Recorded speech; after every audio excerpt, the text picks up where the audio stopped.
Today's guest is actor, comedian, television host, and director Bob Saget. You know him from Full House, Raising Dad, America's Funniest Home Videos, and countless other things. You can also listen to his new podcast, Bob Saget's Here For You. I hope you enjoy the episode.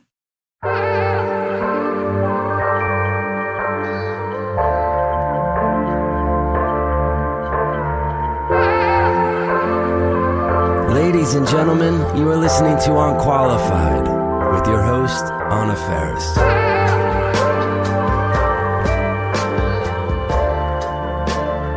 So I want to start out this podcast by, telling you a story about me. But so I did a few episodes of Entourage, and I look back on that experience as not one of my prouder moments.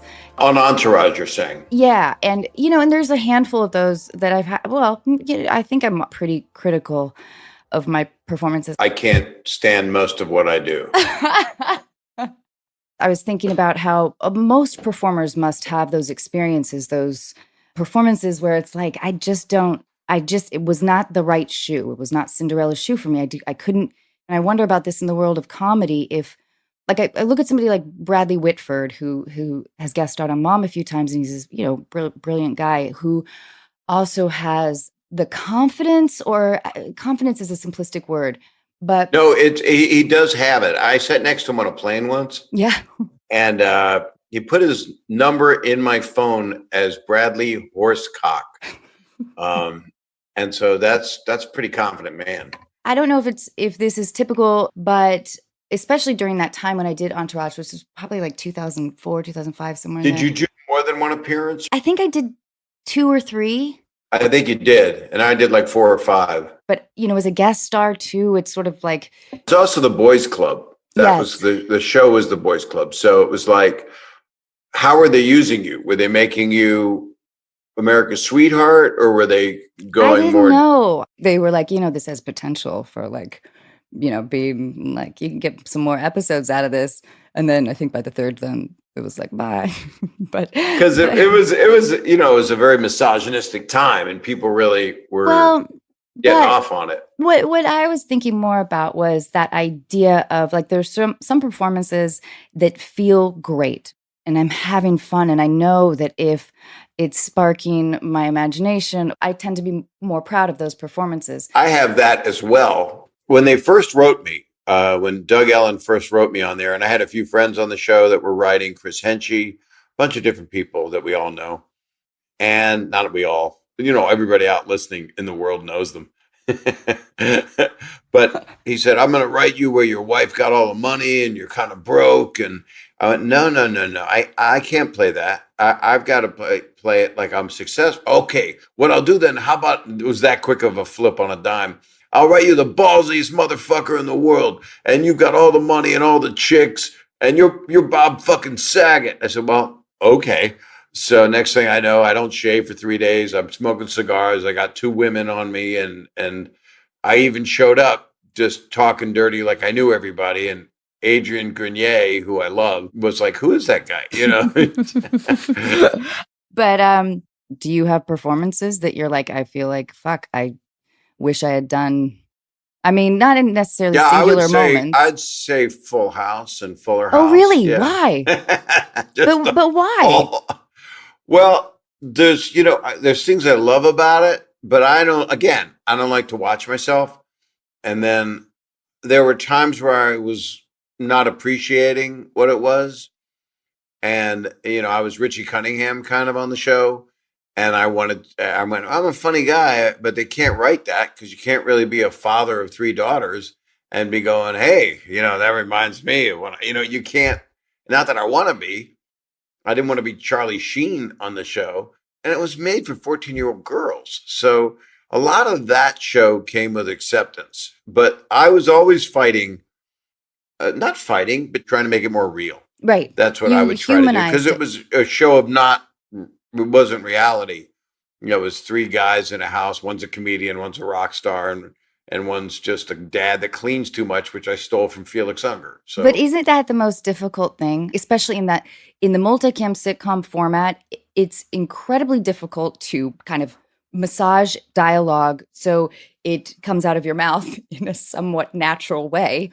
Yeah, it's almost like theater. You have to really hit it. You have to hit every beat, and you have to be where you have to be. Right. And there it has to land because it has to serve the other side of it. But that's, Martin and Lewis, I love Dean Martin. I mean, Jerry Lewis was hilarious, and yeah, he was the one everybody would recognize, but I was a Dean Martin guy. And yeah, he was good looking and he was a singer, so he already had that going. But as far as their movies went, and I go back to where does all this come from? Where does The Honeymooners come from? But everybody's great on that. First of all, I think you're amazing. And you were fantastic on Full House. You elevated a role that is difficult to elevate. And you became like America's dad, on the show. Well, I think it's good now because most of the others are in prison. Are there cliques in stand-up? Stand-up is, it's just like, it's the same thing as you. When you're around people that you get to work with that you love their work before you even met them, or you've known them a long time and you came up together, there's a mutual respect there. And there's also happiness for their success. I would imagine camaraderie, but also a high degree of competition. Well, I never looked at it as, in fact, I was against competition. So I was offered to be on a show called Star Search, and I refused to go on it. I lived in a single apartment. I had no money. And I wouldn't go on it because I was like, I don't want to compete against another comedian. I don't want to compete. I got enough problems. It's like auditioning. I audition enough. I'm not good at it. I hate it because I really need to be right for something or someone. So it's arbitrary. How do you judge great works of art? Like, I feel the same way about awards until I win one, maybe. Yeah, exactly. It's like I know people that went, I was so upset with that Imagine video with all the stars in it, and because I wasn't asked to be in it. That's what. And then I have a friend, Jim Norton, who's a comedian, and he says, boy, that Imagine video really choked me up because I hung myself after I watched it. But yeah, there's a camaraderie with comedians. I mean, my first MC at Comedy Store was Letterman. And one of my first nights in stand-up at the Comedy Store when I got spots, it was Letterman was on, Robin Williams, Pryor came in later, Michael Keaton was up. He had just had a sitcom with Jim Belushi that failed. Billy Crystal was on. He was on a sitcom called Soap. This was all in one night. Wow. And I went like, this is why I quit film graduate school, so I could be around this. And they thought I was funny, and I was weird. I mean, I did weird stuff. I wasn't as dirty as I got later, and now I'm kind of in the middle somewhere. I want to help people as we are allowed to go out and do stand-up one day. What do you mean? How was your early work weird? How would you describe I would that? say stuff, it was esoteric. I would say, my mother is Gumby, my father's Pokey, and I'm Mr. Potato Head. And it was all rhythms. I have no friends and I have no life and I live in a moped.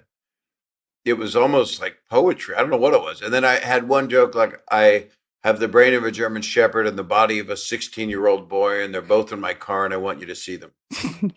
So it's almost like really creepy. I was a really creepy, but a very amicable looking, nice young man. Did you deliver these jokes with a smile? Like, what was how was your face? Like, I was always happy. I was your sweet friend. I was the kid you wanted. Right. I was the son you wanted, or maybe nobody wanted me as a boyfriend. I was actually, I had a girlfriend who became my wife when I was 26. So as my stand-up improved, and then I ended up with the show, and then another show before that on CBS.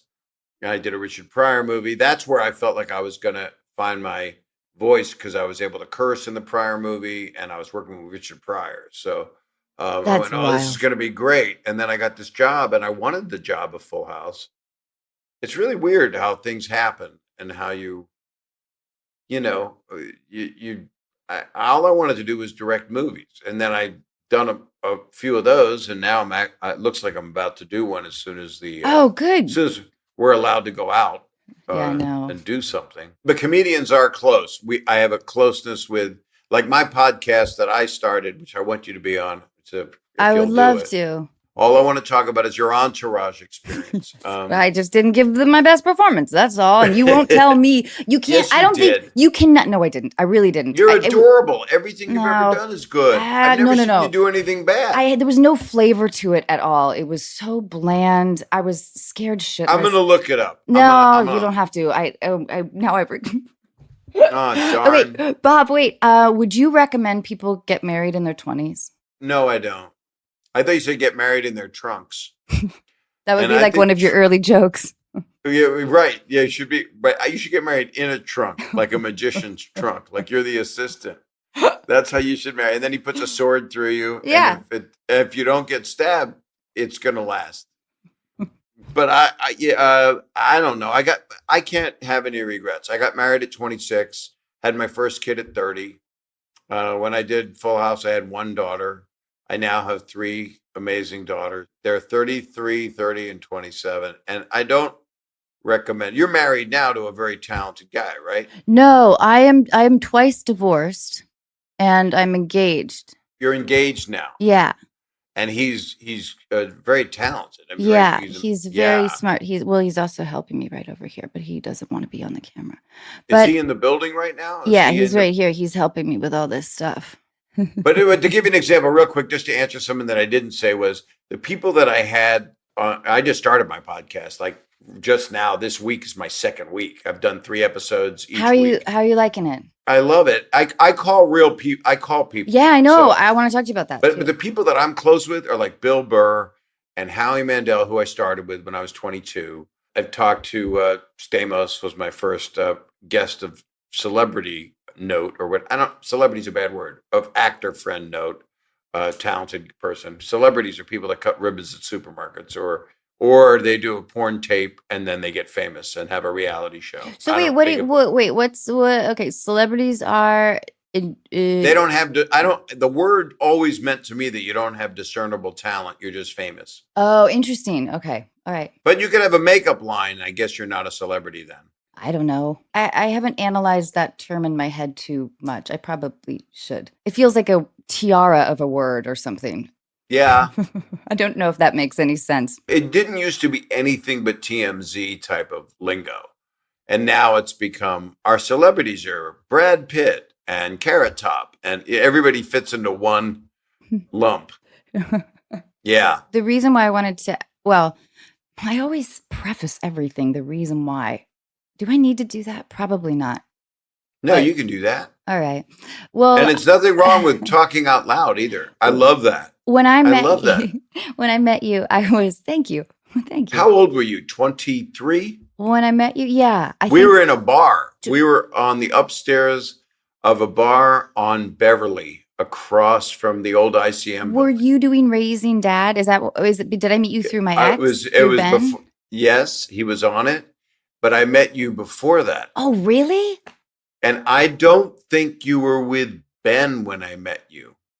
Well, I probably was, but maybe he wasn't there. Because we dated, like we started dating immediately when I moved to LA. Oh. And I think for me, I really needed intimacy. And maybe it was, the wrong person, but maybe the right person at that time, because I don't think I would change things either.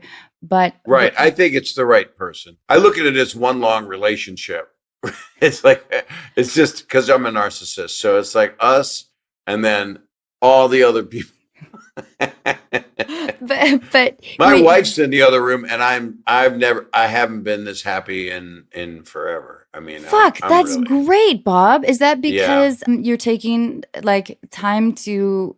Why is that? I didn't think I was going to meet anybody after my last ex, and I was divorced 23 years ago from the mother of my children, and I still talk to the baby mama pretty much daily. We do a text of some kind because we got 3 kids. And then I had a bunch of people that I dated, and some were closer than others, nice people, a couple of not as nice. You got to go through some, the you got to have some of that because I had the angel devil thing going. Sure. Yeah. Only when I was first divorced, the first person I dated who was half my age, which always seems to be an equation. There's always a 20-year difference. You're supposed to be half your age plus 7, but I would go -7. So I was in jail for a couple years, but I got out and I did some broad looming and I learned how to bake. Broad looming? Yeah, that's when you have large pieces of yarn and What do you do with it? you'd make, shawl. I didn't do it, but shawls, like a shawl. Then why do you know this term? Because I'm 63 years old. Knitting would have been better, or making a pashmina. When I asked you that question about clicks with stand-up, I had this fantasy earlier today about like you and like your buddies like facing off like behind the Comedy Store, like with some like young punks. We would hang out and we were friends. I mean, when I started, my closest friends were Dave Coulier before we were on Full House, Gary Shandling. We would write together. We would hang out. I was there when he did his first Tonight Show. First time I was on the Tonight Show was with Gary, and then later with Johnny the next time. It was a circle of us that hung out. And then I started to hang out with the other people that were there who turned out to be, it was Robin Williams just after he had done Laugh In Part 2.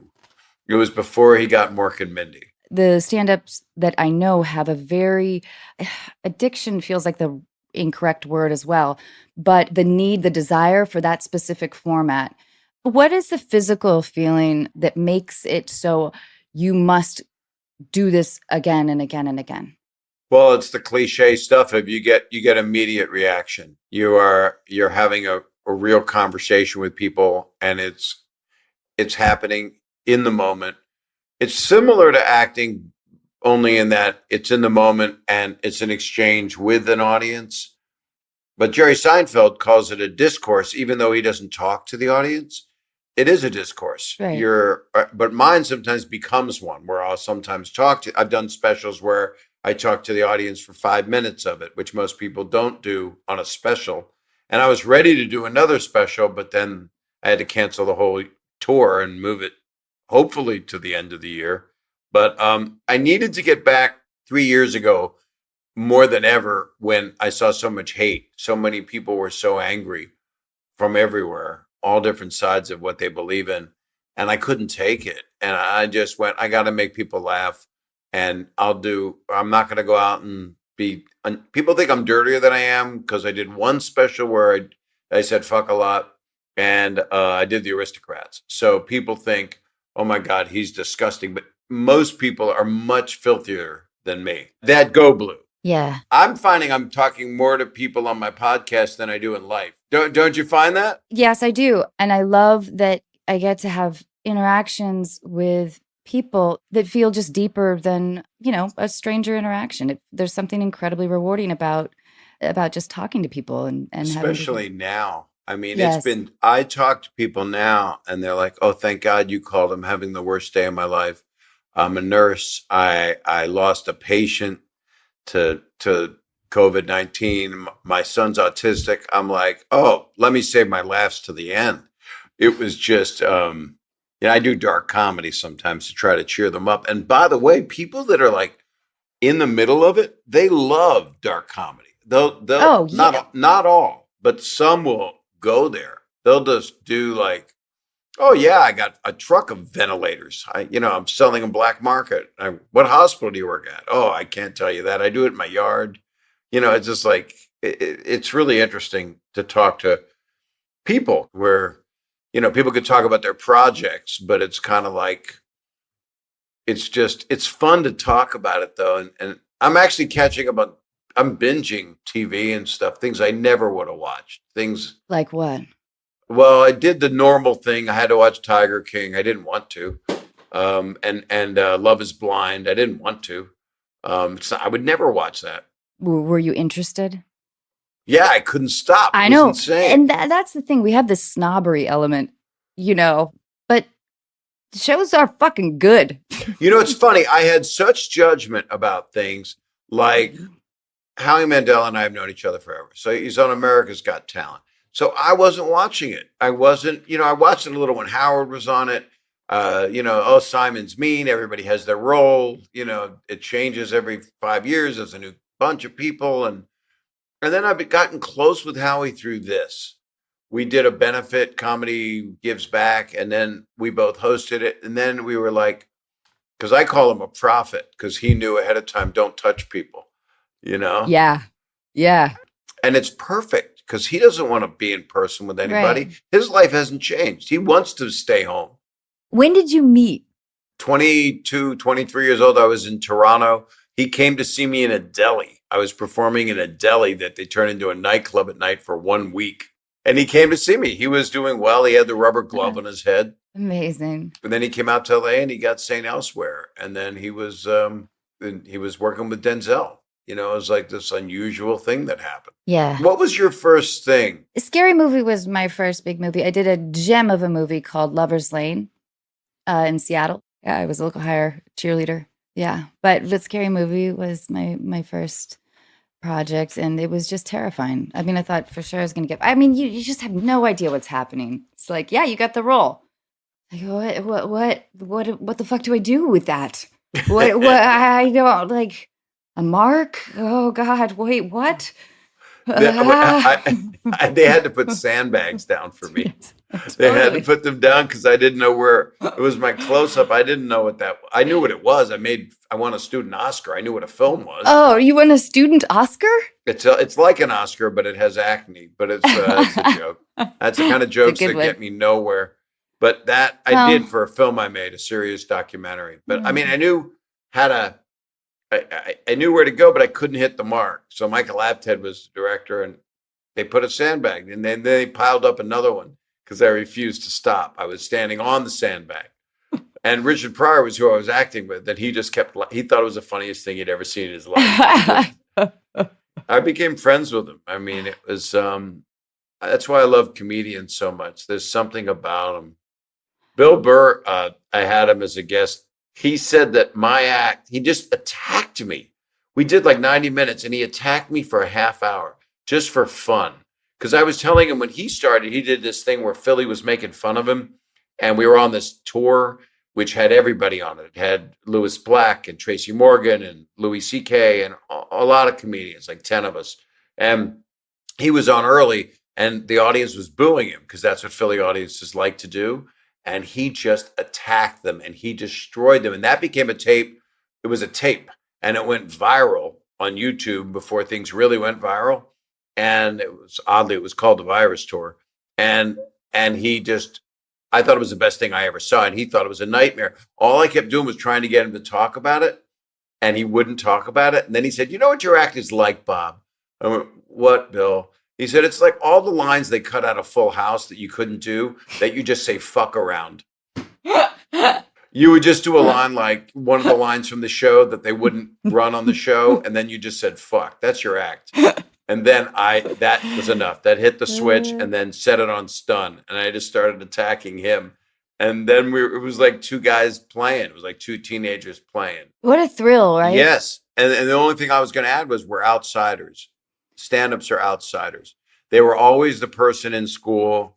They were either real popular for a moment or incredibly shy or nobody expected them. It's like hearing about the guy, oh, he was so quiet in school, and then you hear some tragedy happened with him and a gun and a McDonald's. Whereas stand-ups have basically the same makeup. Oh, he was so quiet and she was so quiet in school. I had no idea that he or she would be this. And I treasure comedians. Yeah. But I love everything. I love all of it, you know? I mean, I love every single part of, you know, being a celebrity. No, I mean the arts. That's what I meant.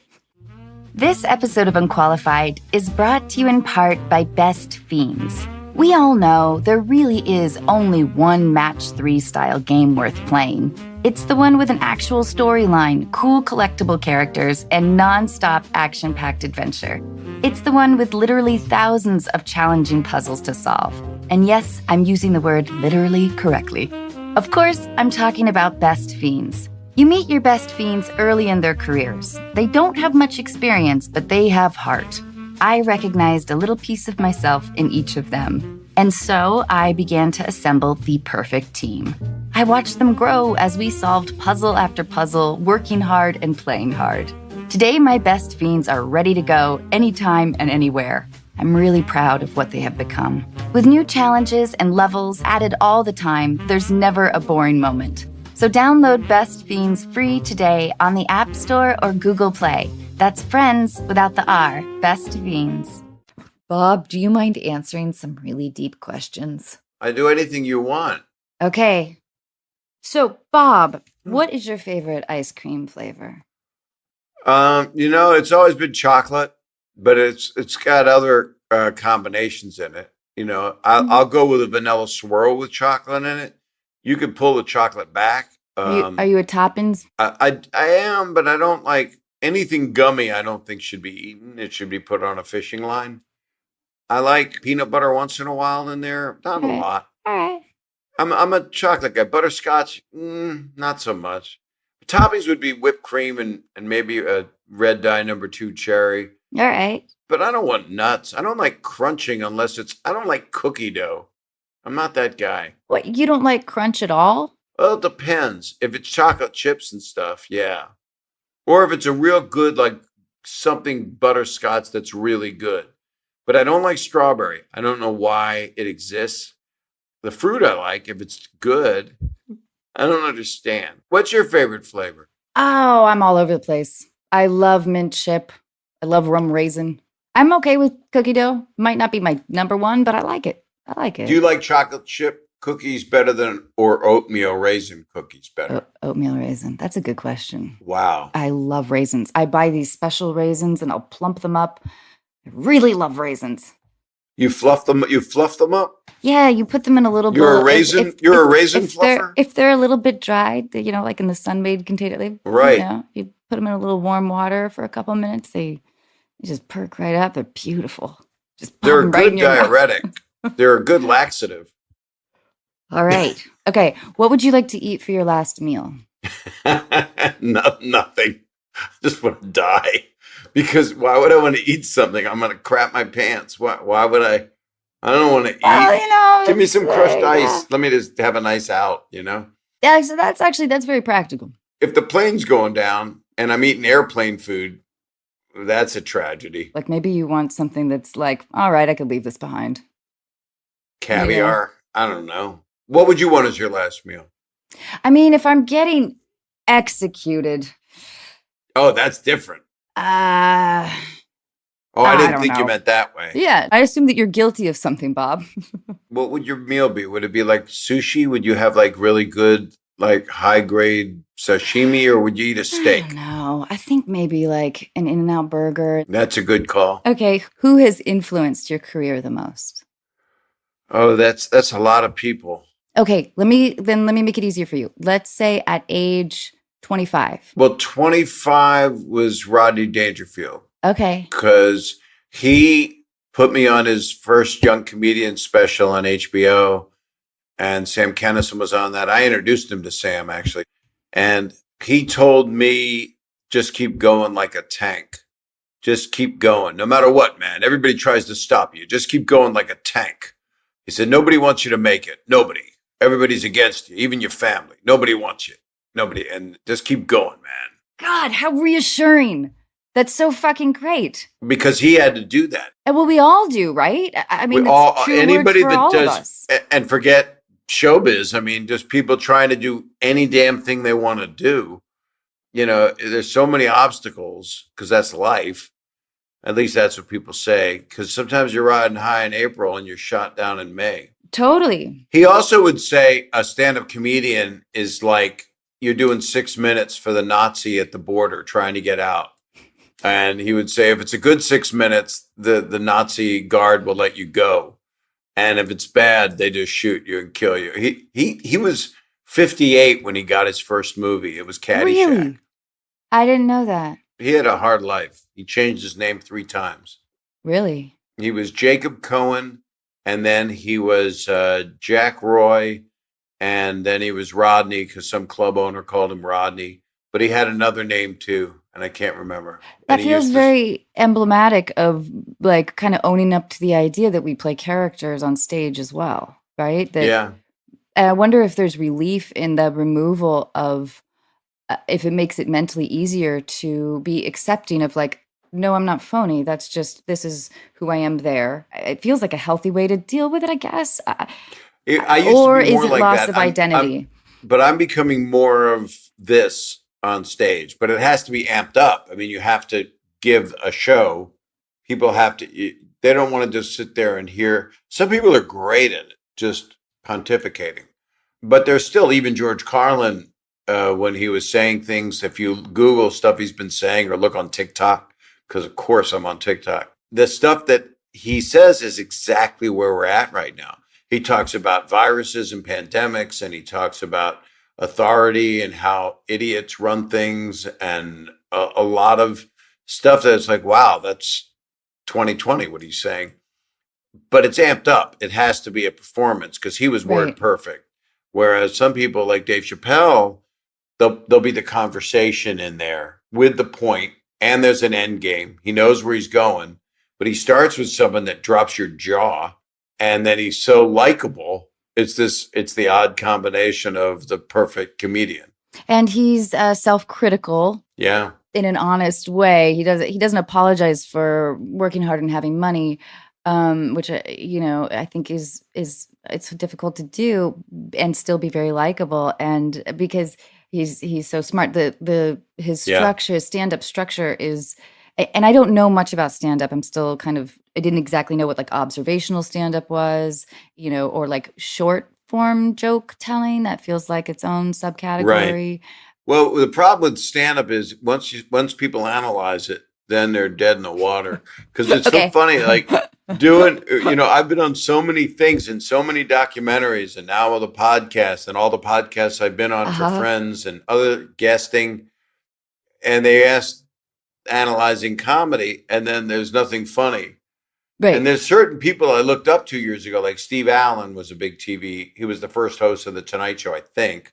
I love your Rodney Dangerfield with best advice, but I really am curious about the worst advice. I had a 12th grade English teacher that changed my life because I was going to go to med school. I wanted to go pre-med. And she said, don't become a doctor, become a comedian. And the punchline is she saved thousands of lives because they would have died. I mean, I wanted to be a pediatric surgeon, actually, Wow.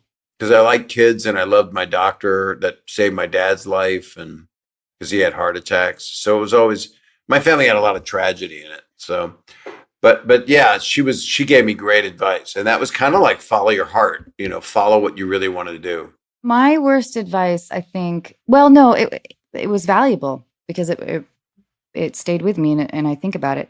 I was auditioning for a play, and it didn't go well, and I was a freshman in college, and I just thought, I don't think I'm good enough. Anyway, this older actor said, he was like, how did it go? And I said, I don't know. And he said, well, kid, if you can do anything else, do it. And so then I caught the bus back to my dorm. But I remember thinking about that and thinking, shit, man. I mean, John, this actor, he's been working in Seattle for years. He seems miserable. He's probably making like 20 grand, if that, a year. Like, I don't know at that time what Seattle theater paid. I mean, I got like $200 for a 60 show run, whatever. I doubt it was 60. There's no way it was 60. Yeah. And that, I just thought, fuck, there are other things I enjoy. Does it mean that if this is the sole passion in my life, and what if it isn't, then like, does that mean I'm not qualified to pursue it? If there are other things I enjoy, and it messed with me in that way. So then I quit acting, and I just thought, Yeah, you moved quickly. I mean, in your early 20s, that was it. You just were off and running. yeah. And then, but anyway, that's how I ended up in LA through Ben. Ben was in Lover's Lane. I had another teacher. I was supposed to write a book report on the Odyssey, and I didn't read it. But What? I made an 8mm claymation thing of the Cyclops and Odysseus and That's Ulysses. brilliant. It was, and I got an A on that. But the report that I wrote, she gave me a D-, and all I did was make it all up. And she said on the thing, "You are my student, not my entertainer." And I was like, What? wait a minute. Why would she call me an entertainer if I'm in Abington, Pennsylvania? Am I supposed to be an entertainer? I love it Because I got though. a D-. Maybe I'd be good at that because I'm I don't want to be her student.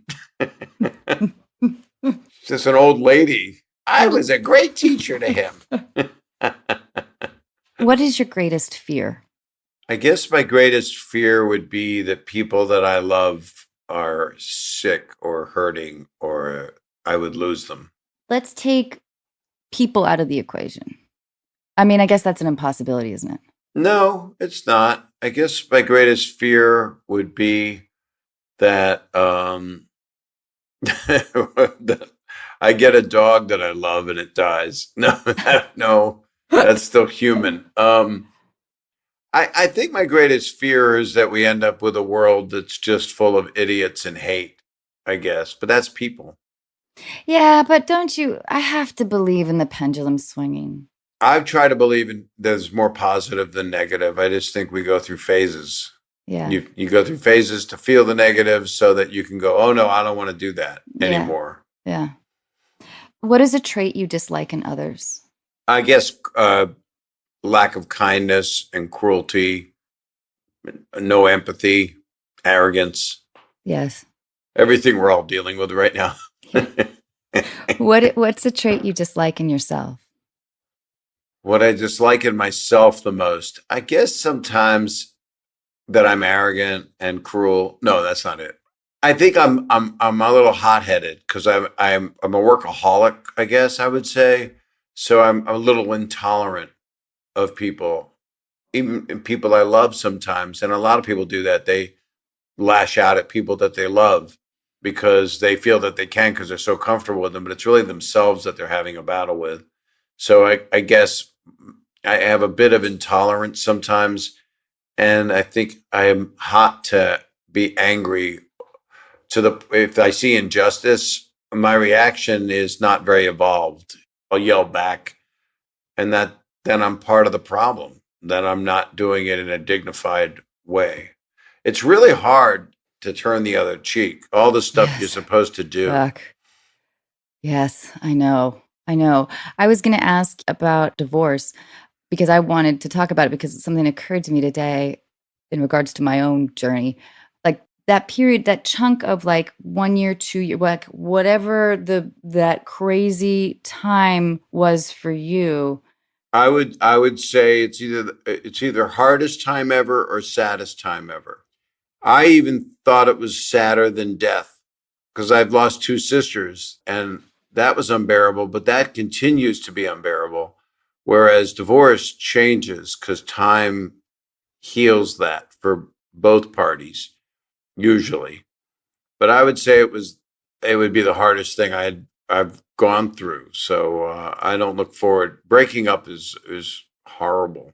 So I'd say it was the saddest time ever, especially for me because I had 3 kids. Right. My first divorce with Ben, I'm not great at processing.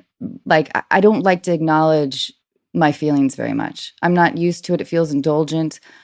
I don't call my friends or parents and sort of unload too much about. I don't really know how to talk about my own feelings because I don't think I'm honest enough with myself to view those times as filled with pain. Or yeah, but what you're saying is honest. What you're saying is that you're aware of it. Thank you. I think that I'm trying to, truly like in the podcast has helped a lot with that. I think with just me being like, talking to strangers, reflecting my own sort of issues as well.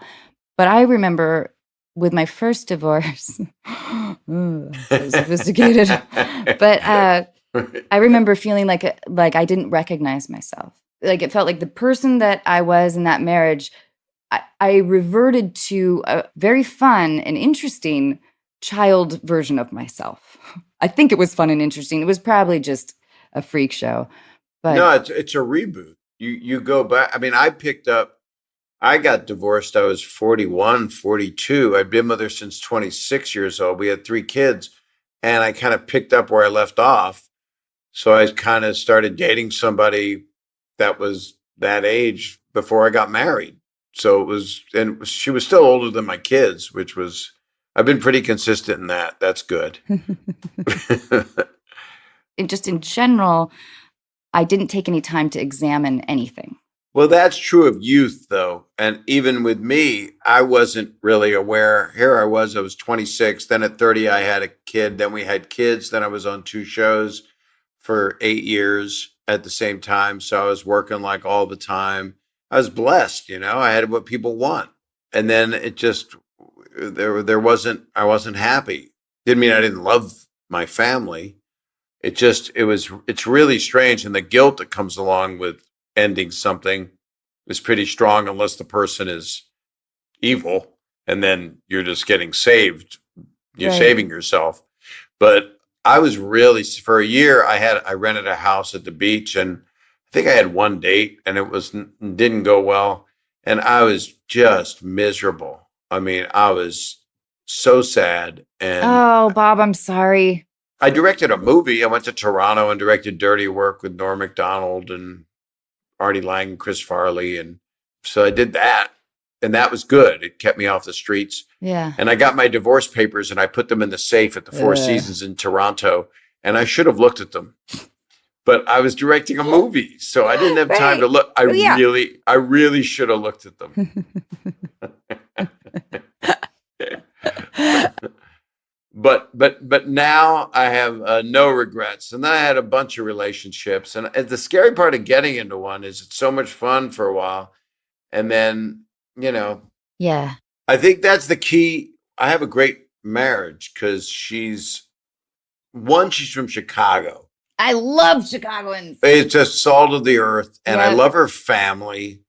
And they're great people. And I get love back. And it's not weird. And it's just this is just a very organic thing. We're just binging on Ozark right now. I'd never seen it. Have you seen that? Yeah. I'm going to tell everybody how it ends. What are you guys watching now? We watched Don't Fuck with Cats. Did you see that? Oh, I heard that's great. Yeah, be prepared. Buckle in. I don't want to tell you anything about it, but it's fascinating. It's Right. fascinating. And I want to continue to watch My Brilliant Friend, that HBO series. I love that damn thing. It's Yeah. like the greatest film of all the films I used to watch, but it's a show.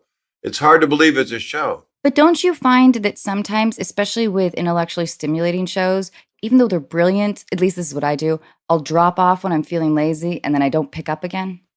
But I've dropped off because I just went, I'm sorry, I can't do it anymore. Like there's a couple shows that took me like 6 episodes to get in. And that was painful. And then once I did, I was in. What? And What show? the great one with oh my God, it's on HBO, Succession. Oh, right. All right. It took me a while. It really took me a while to get there. But once I did, I was in. All right. Okay. I'm going to give it because I feel the same way as you. I enjoy it, but I'm still kind of figuring it out, I think. But people do seem to. But we look at other stuff too. And my mother would always say this to me. Well, you just look at the acting and the writing and you look at the camera, and I don't look at any of that. I just want to enjoy my Lifetime movie. This is a Hallmark movie, Bobby. And you know what? The people are She so should. good looking. She should. Yeah. She should. What haven't you taken the time to learn about? Oh my God, everything. You know what I think I haven't taken the time to learn about that we're all forced to learn about now is history. I never spent time in history in school realizing if it's true. Now I'm wondering, was everything in those books true? They don't tell us what happened. I guess Lin-Manuel has told us more of what happened with Hamilton than I ever learned in school. Totally. Yeah, I didn't know what, we look at what regime we have now all over the world. I mean, it's, oh goodness, that should be turned off. Is that your home phone? Oh, that's a film producer. Let me turn it Oh, off. yeah. Well, let's talk to him. What do we got? Oh, you want me to talk to him? Hold on. David, I'm on a podcast with Anna Faris. Can I call you back? I will. I love you very much. That was a showbiz call, but he's an old friend. That's David Permit, who produced Hacksaw Ridge. Oh, cool. And produced a penguin movie I made where it had no dialogue. It just had penguin footage with Sam Jackson narrating it, called Farce of the Penguins, and it was penguins fucking. And it was Tracy Morgan and Monique and me and Louis Black and Christina Applegate and a bunch of comedians. So that was David. The bell was supposed to be off. My biggest mistake in life was not taking history and taking that call. So I like that. All right, history is your answer. I like that. I love history. Okay, who, living or dead, would you invite to your dream dinner party? Living or dead, I could do a dozen people. Anybody. Well, right now, I think Tony Fauci, just because I want to get some information. Abe Lincoln, Thomas Jefferson, Gandhi, Eckhart Tolle, Moses, Jesus, but he'd have to sit in the middle. Buddha, Groucho Marx. Well, that's a tough one because there's so many people that I would have Norman Lear because he's a friend and he's just he's just this brilliant, beautiful man. I'm trying to think who else. Need some majorly funny people, some hilarious, all of Monty Python, Richard Pryor, Don Rickles. I think that'd be enough. Oh no, I don't have any young people there. And BJ Novak.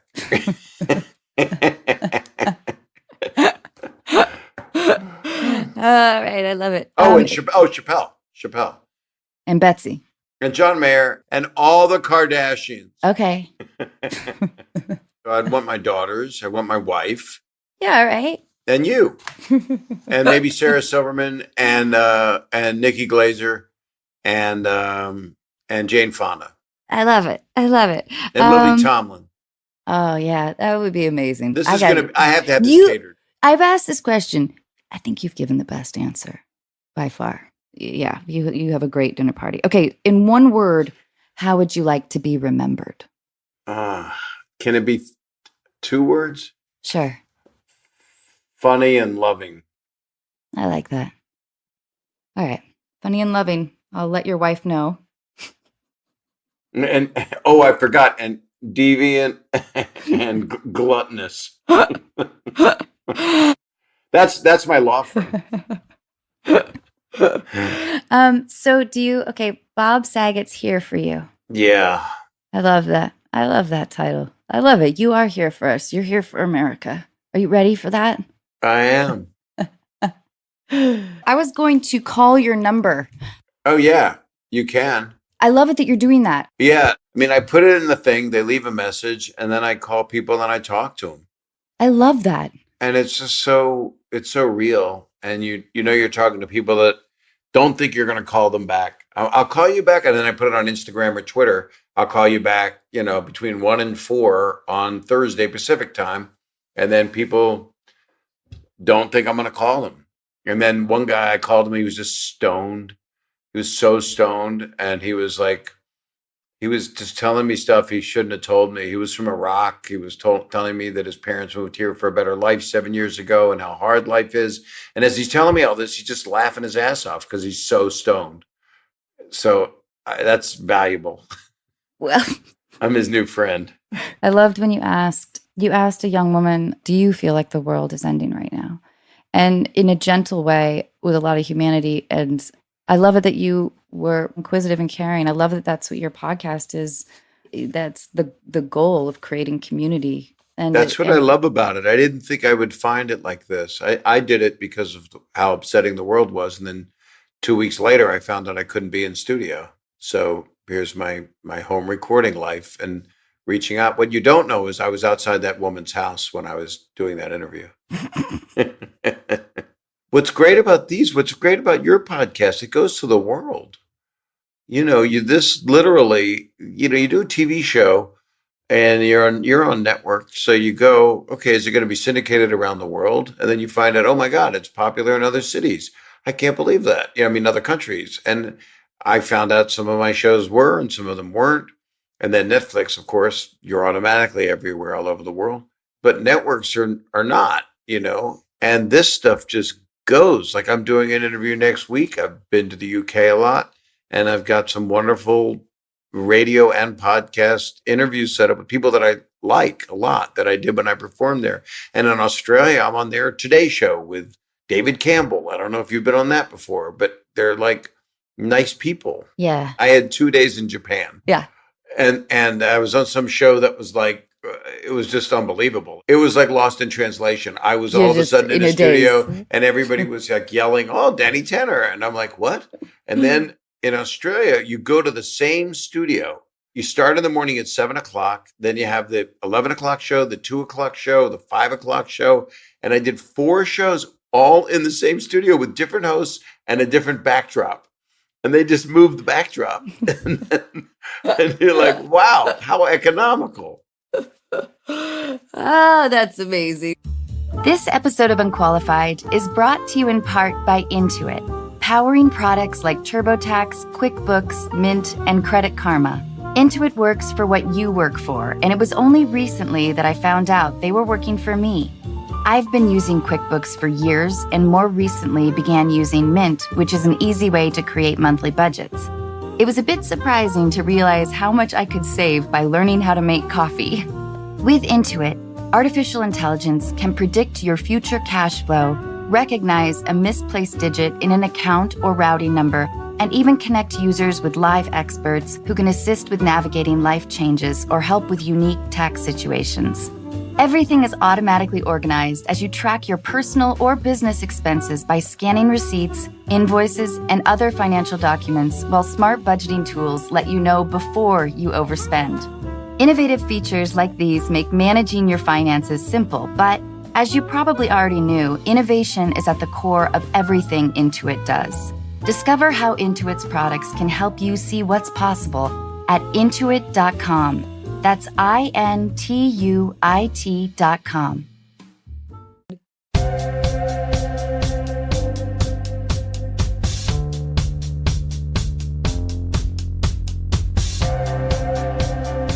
So now we're going to call one of our listeners. They send us letters asking for advice, and we'll try to figure things out. Right. Hey, Lisa, how are you? It's Anna, and I'm here with Bob Saget. Hello. Hi, Anna. Hi, Bob.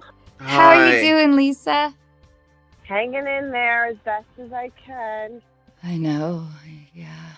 Time has melted, hasn't it? It's crazy. It's yeah. Crazy time. I know. I'm still finding the words. I don't know if I'll ever find them. So yeah, Lisa, will you tell us what's going on? You wrote us a very moving letter. Okay. All right. So I wrote a lot down because I was afraid I was going to be fangirling. So I wrote it down. I'm going to read it to you guys. All right. So here it goes. I'm a really super, super private person, but I also am the type of person that has the ability to always put a smile on my face, pretend I'm always okay. So I met my husband about 12 years ago through mutual friends. I knew about his past with his drugs. It started with an injury, and then unfortunately the pain meds turned into an addiction. He was in a treatment center before I met him, and he was clean for about 1.5 years before we started dating. He was clean during our relationship, or so I think.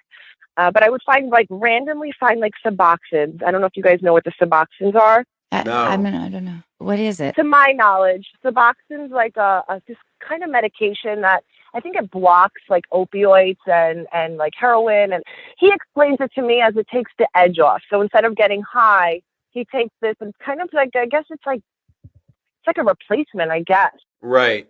Got it. So it's a treatment for opioid addiction, but still also a narcotic. So I would find these. I would find them in his briefcase throughout the years because my gut would always tell me to look. And every time I would question him about it, he would always tell me, I got the itch to get high. I called the doctor. He called me in a script. I'm okay. And I believed him because I thought he was telling me the truth. So then I'm going to fast forward to 3 years ago. 3 years ago, he fell off the wagon really bad. So bad to the point where we had to eventually file for bankruptcy. Obviously, we weren't forgiven of our debt because he makes too much. And now we have a burden of paying this bankruptcy for 5 years. And I thought that would be an eye-opener for him. Okay, I really fucked up. Let me stop. Let me not do this anymore. Well, beginning of quarantine, my gut, again, said to me, go through his shit, go through his phone. I go through his shit and I find this little bottle of red liquid. And I'm like, what the fuck is this now? So then I go through his phone and I find text messages between some other guy putting an order in for apparently what this liquid is liquid morphine. I was devastated. My heart broke. I got angry. Now, mind you, we just moved about 90 miles away from all of my family, all of my friends. So I was like beside myself. I don't talk to anybody about this because it's like, I don't need anybody judging, and Yeah. okay. So he falls off the wagon. I flipped out. I gave him an ultimatum. I say to him, I need you to get help or I need a divorce because I don't know what to do. So my conditions were I'm going to drug test him once a week. He has to find a group therapy. He has to find a sponsor. He has to find a therapist. And it's just, I'm at a crossroad. I have a 3-year-old who loves his daddy. I'm sorry. I get so emotional. He loves his daddy, and he would be devastated if I took his daddy away from him. He's a great man. He's got a great heart. He would do anything for his family. He fights these demons, and I don't know what to do anymore. I'm at a crossroad. Do I just get a divorce and say, fuck it? Or do I give him the one last chance? I wrote in the message to you, like, this is like the 6th second chance again, And I don't know what to do. Lisa, my heart breaks for you. I'm so sorry. I want to flag a couple of things. You just said, I don't want to take my son away from my husband, but your husband's taking himself away. I know, it's true. But I know that you know this. I also think it's not fair to you and probably not super effective for you to be in a parental position, which it sucks because it feels like, then what's the other option? He's tried rehab. He's tried, I totally understand that this is just fucking hard. So you shouldn't have to be a mother to your husband as well. You should be able to be partners. But Bob, I bet you have some thoughts. I think is he willing to get help now? This last time, yes, because I've never threatened with divorce. I've always, I want to say maybe I'm at fault sometimes. I've enabled him sometimes. Like I was like, all right, he's going to take care of it. And he never did. But this time I was like, I want a divorce if you're not doing the right thing this time. I have friends that have a son, and this has a happy ending. He became a lawyer. He's married and he's clean. And he was on heroin for years. And he hit the streets and he was doing God knows what. And they had him at all the programs, all the places you're supposed to go to if you can afford it. And they spent a lot of their money to get him there. And what you're supposed to do, which is the most painful thing, is to not let that person in your life until they get clean. And it's the hardest thing to do because they can say, I'm not going to do it. And then it flips on a dime. And so if you've given the one more chance, then you're waiting for the other shoe to drop, which isn't fair to you or your child. So, it's almost like maybe, I don't know what the timing is. I'm not a doctor. And, there's people like Dr. Drew that I used to trust more. But there are people that are good at this. He's really good at it. I mean, he knows about substance abuse. If there's someone you wanted to call, he's a guy that actually does that. And there are places you can go to that do it. And there's places that aren't expensive that do it, that are good at it, that you can inquire and you could at least get him the information of where to go. But he has to do it himself. And you can't make him do it. He has to do it, but you can say you have all self-respect in yourself to say, I can't have this in my life, and I can't have this in my 3-year-old's life because this is already ingrained in the child's life. Mm-hmm. I have some friends that have really benefited from Al-Anon. Yeah. And Al-Anon is, for family members and friends of addicts. And it can be from... Yeah, I don't know if you've been or if that's helpful. I've never been. I should go. It's just, life just sucks right now with this quarantine. There's like nowhere to go or get help or anything. Everything's at a standstill. Well, I think there's Al-Anon Zoom. You can do, you can do online. Yeah. Yeah. You have to look up Al-Anon and go under the quarantine and get on a Zoom meeting. I think I would recommend that now. Yeah. And I think you can even do it so you don't have to be seen. So if you want to just dive in and listen to people, because at least you'll find a support system of a lot of people that are going through exactly the same thing. And I'm like you, Lisa, in that I don't like to talk about my relationships too much with anybody because it feels like it's sort of breaking a partnership. And I think I protect him. I think I don't know Yes. if I protect him to a default, but I just try to protect him. Like I said, he's a great guy. He's an amazing father, you know, and he just has this demon, man, that he just can't get rid of. I don't know. I don't know. And it might be so helpful to talk with strangers who won't judge you, who won't tell you, to leave him or to not leave. But unlike sort of the emotional investment that friends and family have, that might be a great place to start. I'm so sorry, though. I'm really sorry. He sounds like a wonderful person, and it sounds like you have an Thank you. amazing. No, it's true. I know Like, so many people that have gone through this. So many many. wonderful, brilliant people. Some don't survive. So in some ways, I know. you'd be saving his life. I lost a friend a couple years ago, and I couldn't be friends with him anymore because he couldn't stop the addiction, and he ended up dying of an overdose. And he was becoming successful again, and he's a good person and very, very smart. I would say that's really good advice to get into a Al-Anon meeting on Zoom, whether you're identified or not. There's counselors on there. I'm sure a doctor comes on there.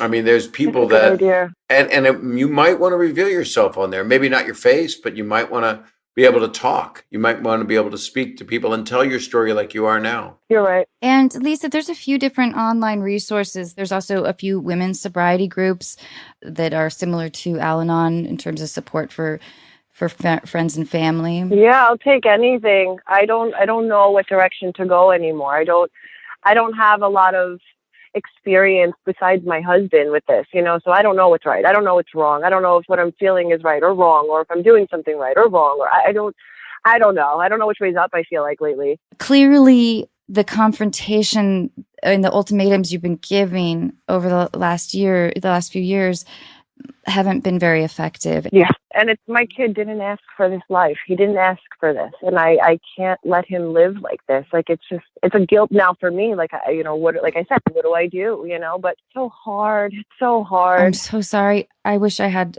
something soothing to say. I'm just sorry. I love it, though, that you love your family, and I love it that you care about everybody, and I love it that you're protective of him. I do think that people in some of these support groups could probably be of comfort and reassurance and potentially give you some really practical, good advice. I hope. Yeah. The Al-Anon, I think that's a good idea. I've never did that. And you know what? I think you guys are right. Maybe I can try to put with people that can understand where I'm coming from. Completely. Yeah, they're living it. They're living it and they've lived it, but you've got to protect yourself and your child. I know. And you can't Very be true. miserable. You can't be walking on eggshells that he's going to go off and destroy himself. You can't go down with that. I know. It's true. I hope that through community, maybe you can figure out a path. Yeah, it's a good start. It's definitely a good start, I think, for me. And he, like Bob said, he's got to do this himself. He's got to get the help. And I told him that. I know I enable him all the other times, you know, but he's got to make the calls. He's got to make the appointments. And I told him that, you know, this is on you now. Oh, Lisa, I'm sorry. I'm Thank sorry, you guys too. for having me. It's a tricky time, I think, I would imagine, especially for addicts, because there's this feeling of a future without a future right now. And, Right. I know. So, yeah. And the quarantine is also, as far as work goes, I mean, is he able to work? He's not. He's been off for about a month now. That doesn't help this. Yeah. No, it doesn't. And you can't go through and dump everything out. Then you're taking the authoritarian role. It's him that has to go through and dump everything out. And you can't be yelling, throw everything out. You've got to go online right away. Yeah. I would say go on as soon as you can. Put on the headphones and just go learn and I think communicate. you're right. I've never tried that avenue, and you know what? Maybe it's time. You know, everything else we've been doing up until this point for 12 years hasn't worked. So Right. something has to change. Yeah. A Yeah. lot of times we need help. A lot of times, and we need help from other people. Maybe that's what this time's about. This crazy social distancing that's driving us into this communication that we're having right now. It's new, but it's horrible that people are dying, and it's horrible that there's this disease we can't find. But it sure is giving a reckoning to a lot of people of what matters. Yeah. Mm-hmm. And changing a lot of people's lives. And to try to get positiveness into your life now and remove the negative. And if that means removing him for a while, it would mean that you got to protect your kid, especially if we I got a know. pandemic and then he's off he falls off and he leaves. You really can't let him back in because you don't know where he's been. And Yeah, he's been okay. I mean, that I know of, and everything now is a lie to me. So I don't trust anything that comes. But I mean, he's been home. He's been hunkered down with us for a good month now. So unless he has reserves somewhere, I don't know. I don't know. I just know that it's just a problem that comes in. To me, it's what I believe. It comes and it goes. Sometimes he falls up, then he gets back and he's okay for like a few more months. Then he falls up back off again. And I don't know how many times because I'm so naive, I think. But that it's not a reflection about how much he loves you or your child. And I'm not saying that to make you feel fucking guilty at all. I know. I think, but he has to take some initiative. He has to do it for his family and for himself, Right. And thank you for being so open with us and our listeners. I know it's not easy to talk about. I know it takes a lot of courage. Thank you for having me. I love you guys. I love you too, Lisa. Please, lots of love. Thank you guys so much. Stay safe. Thank you, Lisa. You too. And don't blame yourself. I know. Yeah. I know. Al-Anon, I think is going to be a good move for me. I think so too. I hope so. Okay, well, I love you, Lisa. I love you guys. Thank you.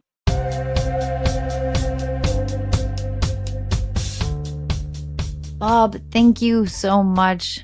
I would love to be on your podcast if you really meant it. I don't know if it was like no, I meant it. I have no disingenuousness left in me. Okay, I like that. Thanks for having me, Anna, and we will be. I so appreciate it. I do too. Lots of love. Lots of love. Thanks again, Bob. You too. Talk to you later.